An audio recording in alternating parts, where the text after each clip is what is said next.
तो आज हम कैलेंडर के बारे में पढ़ेंगे। कैलेंडर से संबंधित राजस्थान बीएसटीसी और पीटीटी के अंदर हर वर्ष 2 या 3 प्रश्न है वो आते हैं। राजस्थान बीएसटीसी और पीटीटी इन दोनों के अंदर डेफिनेट ही 2 प्रश्न है वो कैलेंडर से आते हैं। इसके अलावा सभी कॉम्पिटिटिव एग्जाम में कैलेंडर से संबंधित प्रश्न है वो पूछे जाते हैं। तो कैलेंडर के बारे में आज हम पढ़ेंगे, एकदम आसान तरीके से आप सभी को समझ में आ जाएगा। तो कैलेंडर को पढ़ने से पहले तो हमें यह जानना पड़ेगा कि एक वर्ष में कितने दिन होता है। एक वर्ष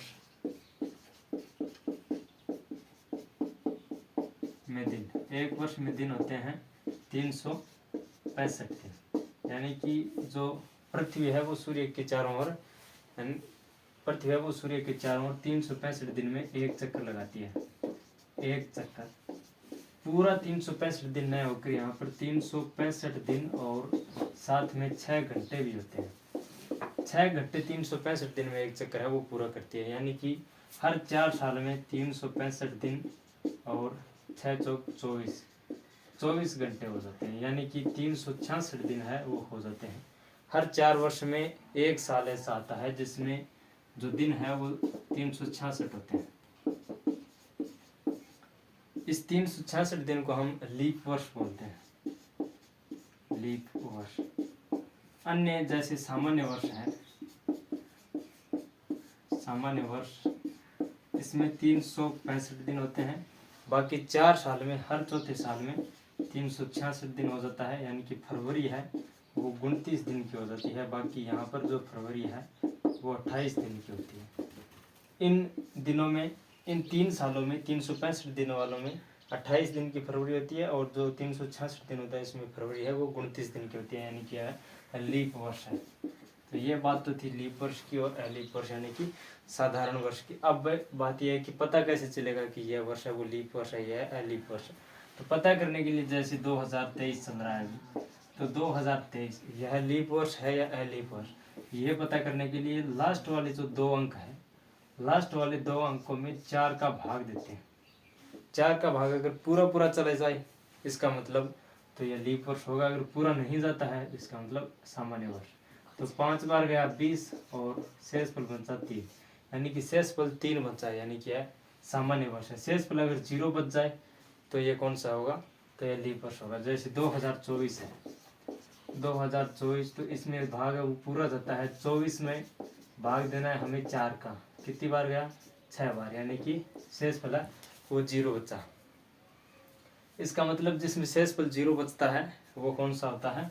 जैसे 2020 है तो लास्ट वाले 2 अंक यानी कि 20 के अंदर हमें 4 का भाग देना है। 5 बार पूरी बार गया 5 बार, और शेष फल है वो 0 बचा, यानी कि यह जो 2020 है हमारा ये लीप वर्ष है। लीप वर्ष वह होता है जिसमें लास्ट वाले 2 अंकों में हम 4 का भाग देते हैं और भाग है वो पूरा चला जाता है, वह कौन सा होता है, लीप वर्ष होता है।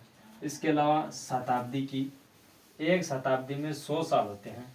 एक शताब्दी में 100 साल होते हैं। जिस प्रकार वर्ष है वो लीप वर्ष होता है, अलीप वर्ष होता है, उसी प्रकार शताब्दी भी लीप वर्ष में होती है और अलीप में होती है। तो शताब्दी का हमें पता करने के लिए शताब्दी को लिखेंगे हम, जैसे 2016वीं शताब्दी यहाँ पर लिख लेंगे 1600, 1700, 1800, 1900, और यहाँ पर 2000, 2100, 2200 और 2300। शताब्दी के लिए कोड होता है। जैसे हम वार निकालेंगे कि जैसे आज तारीख है वो 13 अप्रैल 2023 है, तो 13 अप्रैल 2023 को कौन सा दिन होगा, कौन सा वार होगा, मंगलवार होगा, बुधवार होगा या गुरुवार होगा। तो ये निकालने के लिए हमें शताब्दी की आवश्यकता होगी। जैसे 2023 में शताब्दी कौन सी है, 2000वीं शताब्दी है। तो इसके लिए जो कोड होगा वो होगा 6, 4 और 2, 0, यानी कि कोड है वो ऐसे चलते रहेंगे। जैसे 16वीं अगर शताब्दी के अगर हम कोड लिखेंगे तो 6 होगा, 2000वीं शताब्दी की कोड है वो 6 होगा, 17वीं शताब्दी की 21वीं की 4, 18 और 2200 के 2, 1900 2300 के 0 हो जाएंगे।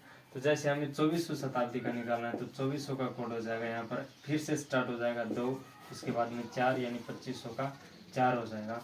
और इसी प्रकार जैसे अपन को इधर वाला निकालना है, जैसे ये 1500 है और अगर 1900, तो तो यहाँ पर फिर 4 से 2 इस प्रकार ये कोड है वो आते रहेंगे। तो मेन बात तो ये कि 1600 से लेकर 2300 तक शताब्दी तक ही पूछ जाएंगे, उससे पहले कि कैलेंडर से निकालना हो ये झंझट है वो बहुत ज़्यादा हो जाता है। इसका मतलब 1600 शताब्दी से लेकर 2300 शताब्दी के अलावा आपको एग्जाम में है वो नहीं मिलेंगे। तो ये तो शताब्दी कोड आ गया। अब बात आती है महीना कोड। महीनों का कोड है वो कैसे याद रखना है। जैसे जनवरी है, जनवरी का कोड 0 होता है। फरवरी है, साथ साथ में आप याद कर लेना दोहराकर। फरवरी का कोड 3 होता है। मार्च का कोड 3 होता है। और अप्रैल का कोड 6 होता है। मई का कोड 1 होता है। जून का कोड 4 होता है। जुलाई का कोड 6 होता है। अगस्त का कोड 2 होता है। सितंबर का कोड 5 होता है। अक्टूबर का कोड 0 होता है। और नवंबर का कोड 3 होता है। और दिसंबर का कोड है वो 5 होता है। ये कोड है वो आप सभी को याद रखना है। जैसे जनवरी का कोड 0 होता है। फरवरी का कोड 3 होता है। मार्च का 3, अप्रैल का 6, मई का 1, जून का 4, जुलाई का 6, अगस्त का 2, सितंबर का 5, अक्टूबर का 0, नवंबर का 3 और दिसंबर का 5 कोड होता है। ये आपको कोड याद रख लेने हैं। उसके बाद में शताब्दी कोड आपको याद रख लेने हैं। अब बस इतना सही काम करना है, उसके बाद में आप वो वार निकालने के लिए रेडी हो जाओगे। जैसे आज कितनी तारीख है, आज 13 अप्रैल 2023 है। तो इसका हमें वार है वो निकालना है। एक बात और, जैसे ये सभी है वो सामान्य वर्ष के कोड है। सामान्य वर्ष यानी कि जिस भी वर्ष के लास्ट 2 अंकों में 4 का भाग है वो पूरा नहीं जाता है। जैसे 2020 है वो लीप वर्ष है, तो ये सामान्य वर्ष के अंदर है वो शामिल नहीं होगा। सामान्य वर्ष के अंदर ये कोड लगेंगे। अगर लीप वर्ष आ जाए तो जनवरी का कोड है वो 6 हो जाएगा, फरवरी का कोड 4 हो जाएगा। बस इतना सही अंतर करना है। जनवरी और फरवरी अगर आपके पास दे दी जाए तो सबसे पहले आपको चेक करना है कि लीप वर्ष होगा या फिर साधारण वर्ष होगा। अगर जनवरी फरवरी नहीं दे, मार्च अप्रैल मई इनमें से दे, तो तब आपको ये जानना भी नहीं है कि यह लीप वर्ष होगा या फिर सामान्य वर्ष होगा। अगर जनवरी फरवरी दे तब आपको पहले देखना है कि लीप वर्ष है या लीप। तो यहाँ पर तो हमारे पास अप्रैल है, तो ये देखनी जरूरी नहीं है कि लीप वर्ष है या फिर लीप वर्ष। तो सबसे पहले क्या करेंगे, जितनी तारीख का अपन को वार निकालना है वो लिख लेंगे। जैसे 13 का निकालना है तो 13 का 13। उसके बाद में अप्रैल का यहाँ पर कोड कितना होता है, अप्रैल का कोड होता है 6, तो 6 लिख लें। उसके बाद में 2023 का जो 2023 है उसके लास्ट वाले 2 अंक लिख लेने, यानी 23 लिख लेना है।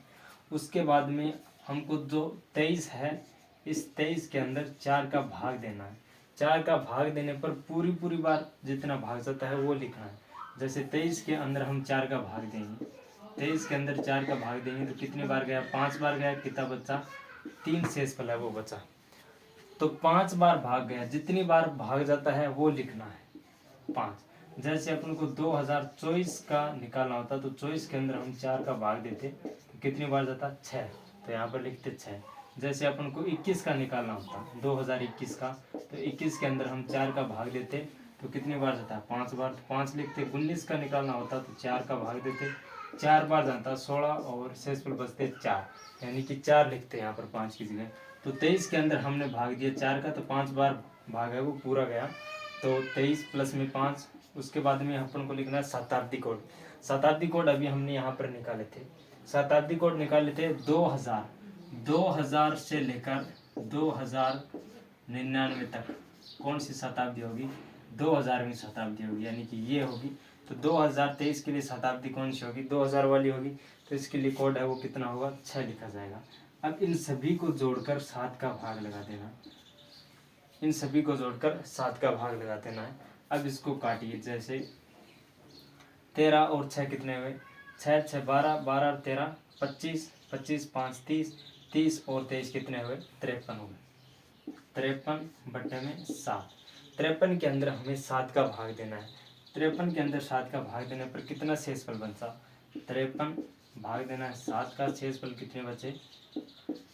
49 और 4 शेषफल बचे। 4 है अब हमारे पास शेषफल बचे। हमें मतलब केवल शेषफल से है, शेषफल से मतलब है 4।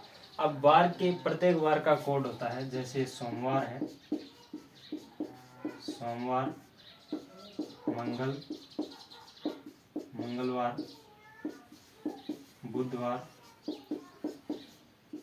गुरुवार, शुक्रवार,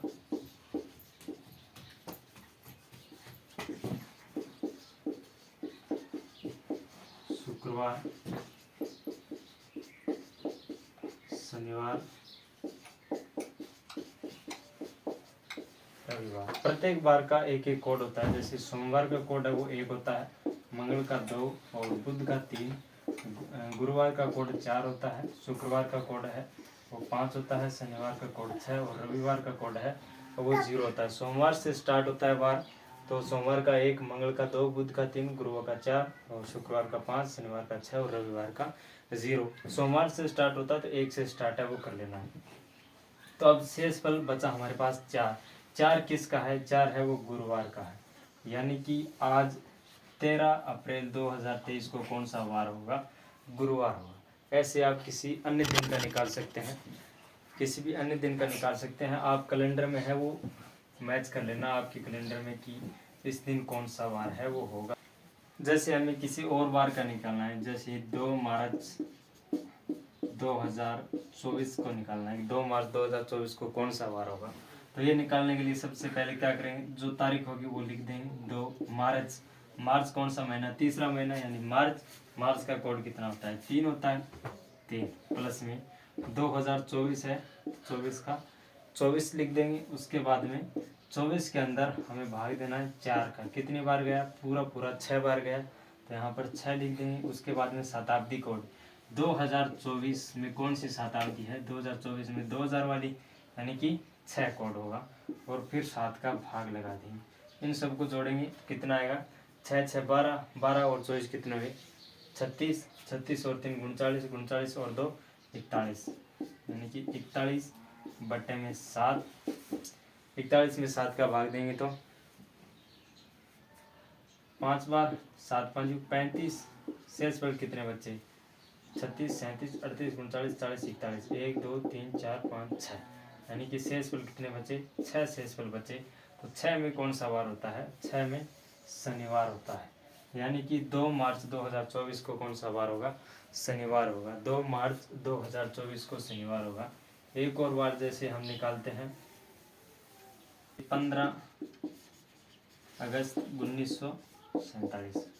15 अगस्त 1947 को अपन को वार निकालना है कि 15 अगस्त 1947 को जिस दिन हमारा देश आज़ाद हुआ उस दिन कौन सा वार था। तो 15 अगस्त 1947 का निकालने के लिए सबसे पहले 15 तारीख है तो तारीख लिख देंगे। उसके बाद में अगस्त, अगस्त का कोड कितना होता है? अगस्त का कोड है वो 2 होता है, अगस्त का कोड 2 होता है। फिर 1947, इसमें लास्ट वाले 2 अंक है वो लिख लेने हैं 47। उसके बाद में 47 के अंदर हमें भाग देना है, 47 के अंदर 4 का भाग देना है, तो कितनी बार गया? 1 बार और 1 11 बार, 11 चौक 44 हुए और 80 से कितना बचा? 3। तो 11 बार पूरी बार भाग गया तो 11 लिख देंगे यहाँ पर। प्लस में 1947 में शताब्दी कोड कितने हैं? तो 1600 शताब्दी, 17वीं, 18वीं, 1900। तो 1900 शताब्दी में जो कोड होगा वो 0 कोड होगा 1900 और 2300 के अंदर, तो प्लस में 0 लिख देंगे और बट्टे में 7 लगा देंगे। तो अब हमें ये जोड़ देने हैं 47 और 2 49, 49 और 11 60, 60 और 15 75। 75 के अंदर हमें कितने का भाग लगाना है? 7 का भाग लगाना है। शेषफल कितना बचा? शेषफल हमारे पास बचा 5। 5 शेषफल बचा, तो 5 को कौन सा वार होता है? 5 को शुक्रवार होता है, यानी कि हमारा जो देश है वो शुक्रवार को 15 अगस्त 1947 को आज़ाद हुआ। 15 अगस्त 1947 को कौन सा वार था? शुक्रवार था। एक और देखिए, जैसे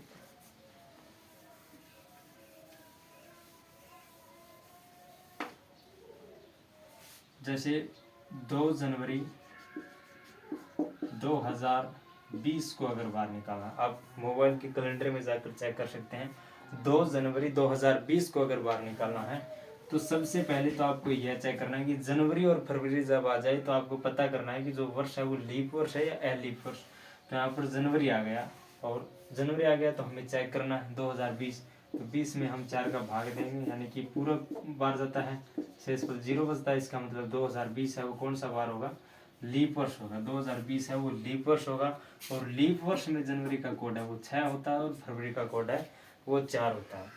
अब हमें करना है जैसे 2 जनवरी का कोड हो जाएगा 6, और 2020 में 20 लिख देंगे, फिर 20 के अंदर भाग देंगे हम 4 का, कितनी बार गया? 5 बार, प्लस में 5 लिख देंगे, प्लस में 2020 में शताब्दी कौन सी है? 2000 में, इसके लिए कोड कितना होता है? 6 होता है, बट्टे में लगा देंगे 7।